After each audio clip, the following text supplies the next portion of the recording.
Hello everyone, welcome to Battleship Command.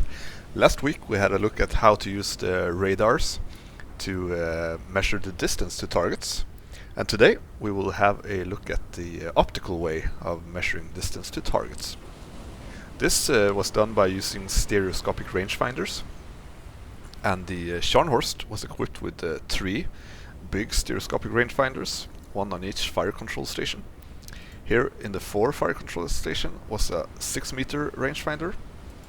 Up in the top fire control station was a 10-meter, and also in the aft fire control station there was a 10-meter rangefinder.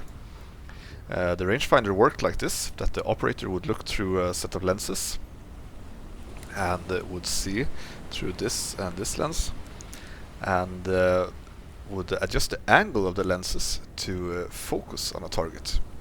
And then the device would calculate, using trigonometry, the distance to target by knowing the base length and the angle of these 2 lenses. Today we have 2 targets. Let's see, one is moving and one is stationary. So let's head into the fire control station and see if we can get the distance and fire at them. The station is still very much work in progress, so the stuff you see here might be replaced or move position or somehow change functionality. But for now we have the fire control computer here. There's 2 systems, the main and the auxiliary system.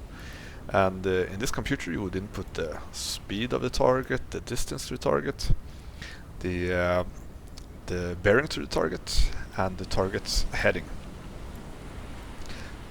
Here on the right side we have 3 panels, one for each main turret, and then there's a panel here to control the secondary battery, to like fire star shells and fire single or full salvo secondary guns.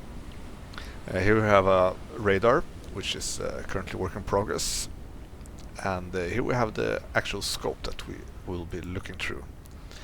So let's find our targets, lean in a bit, zoom a bit, and here we can turn on the stereoscopic rangefinder, which will enable this ghost image.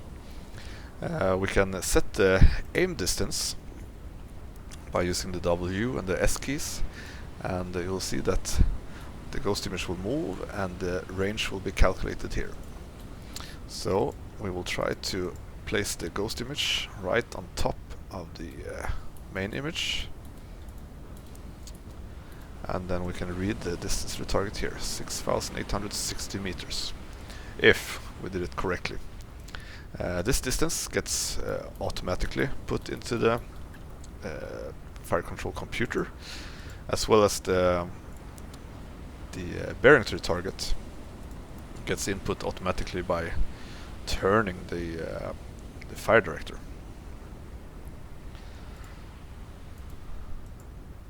Right. Let's adjust the distance here a bit more. Something like that. I'm going to lock on to the target.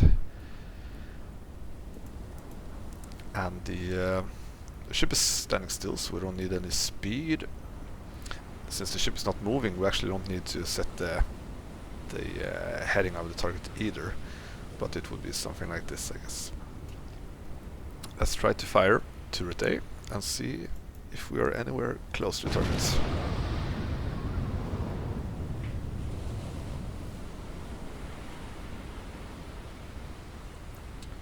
Right, one nice hit here in the bow, and 2 of the shells fell a little bit short. We can try to increase the distance, just a few meters. Fire turret B.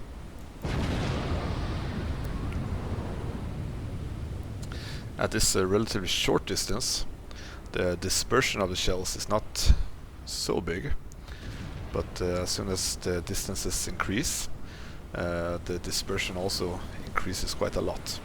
So even if we have the correct distance to the target, we might still miss the target because of the dispersion.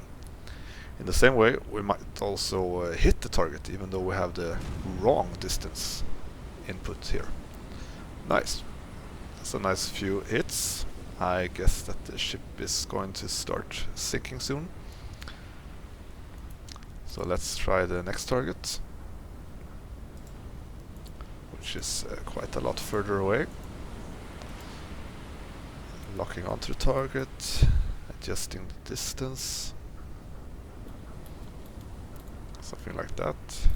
And this target is moving, so we're going to have to guess speed of the target and also guesstimate the heading of the target. Looks good to me. Let's fire turret A.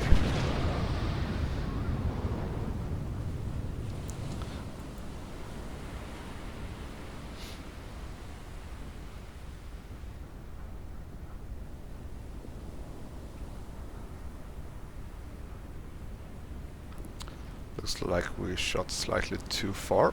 I will decrease the distance some 80 meters. Fire turret B.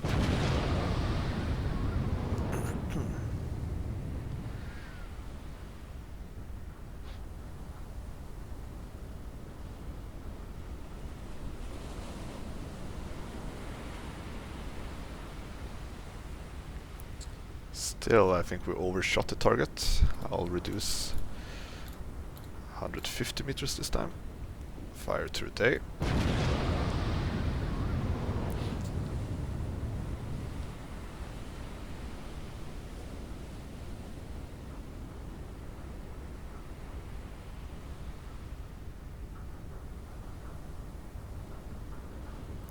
Still too far. Reducing 200 meters.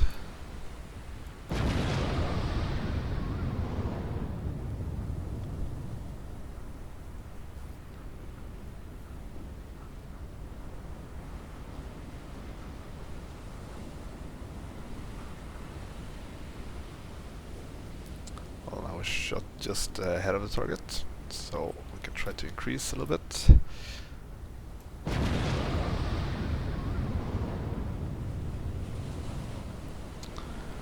As you can see, this procedure is quite calm and relaxing, as the targets are moving slowly and not firing back.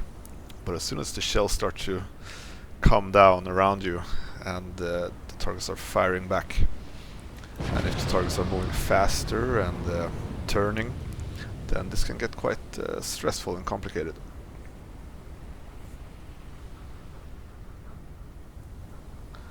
Also, if the weather is bad, more fog or darker, then it can get very difficult to get the range to a target.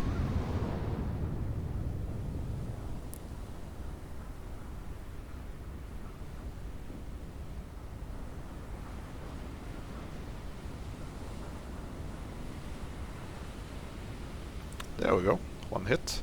As you can see, the dispersion is quite large, so it's hard to say if we really have the correct distance. Now I'm going to enable the secondary guns on the main fire control system, that we also can bring them online.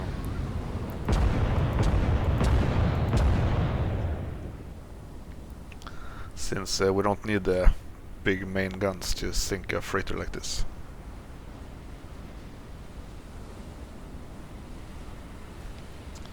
Shooting slightly past the target, but this was slightly ahead of the target.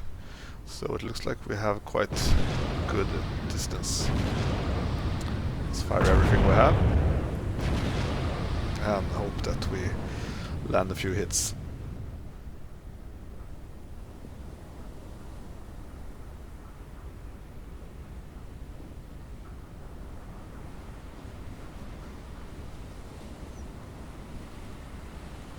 Well, we're shooting too far. I'm going to decrease the distance, 100 something meters.